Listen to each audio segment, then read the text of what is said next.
Bonjour à tous, nous sommes le mardi 4 juillet et aujourd'hui nous écoutons l'évangile selon saint Matthieu. Prions l'Esprit Saint pour qu'il puisse nous aider à voir ce que Dieu veut nous dire aujourd'hui à travers sa parole.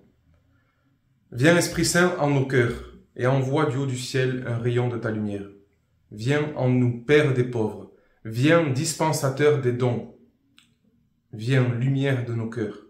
À tous ceux qui ont la foi et qui en toi se confient, donne tes 7 dons sacrés. Donne vertu et mérite, donne le salut final, donne la joie éternelle.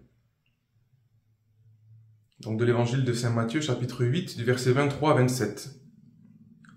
En ce temps-là, comme Jésus montait dans la barque, ses disciples le suivirent. Et voici que la mer devint tellement agitée que la barque était recouverte par les vagues. Mais lui dormait. Les disciples s'approchèrent et le réveillèrent en disant « Seigneur, sauve-nous, nous sommes perdus. » Mais il leur dit « Pourquoi êtes-vous si craintifs, hommes de peu de foi ?»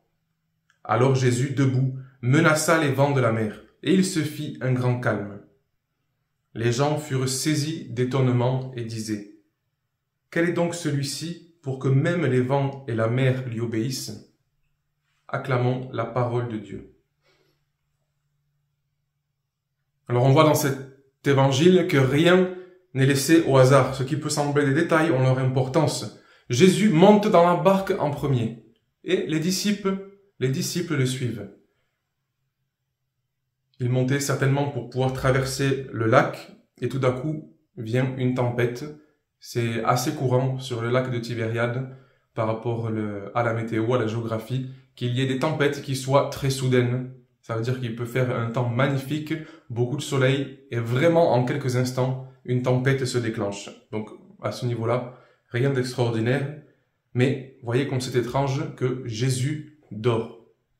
Il y a très peu de passages de l'évangile où on nous dit que Jésus dort, et là, dans le pire moment, dans un grand moment de détresse pour tous ceux qui sont dans la barque, alors que tout le monde panique, tout le monde s'inquiète, lui, Jésus, il est tranquille et il dort. Il semble ne pas s'inquiéter.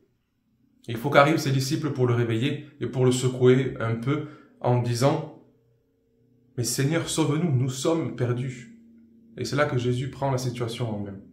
Regardez que cette parole, je vous invite à voir où vous vous situez dans cette parole aujourd'hui. Peut-être que vous êtes en train de vivre un moment dans votre vie qui est comme une tempête et que vous pensez que Dieu n'est pas là, que vous pensez que Dieu dort.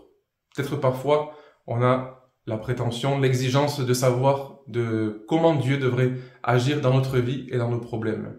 Et de le voir ici qui s'endort, on est scandalisé, on est choqué, parce qu'on pense que Jésus devrait être toujours à notre disposition pour pouvoir nous sauver. Mais regardez que nous sommes avec lui dans la barque, que lui s'il dort, c'est qu'il est tranquille.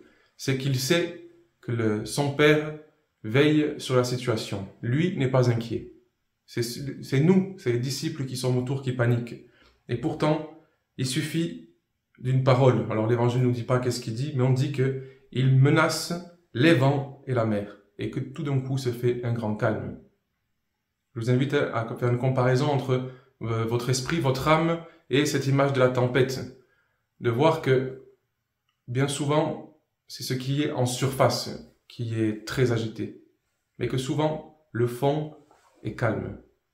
Et que celui qui vraiment a le pouvoir de pouvoir nous apaiser, de pouvoir venir calmer tout ce qui nous tourmente, c'est vraiment le Christ. Et au final, on voit qu'il le fait avec sa présence.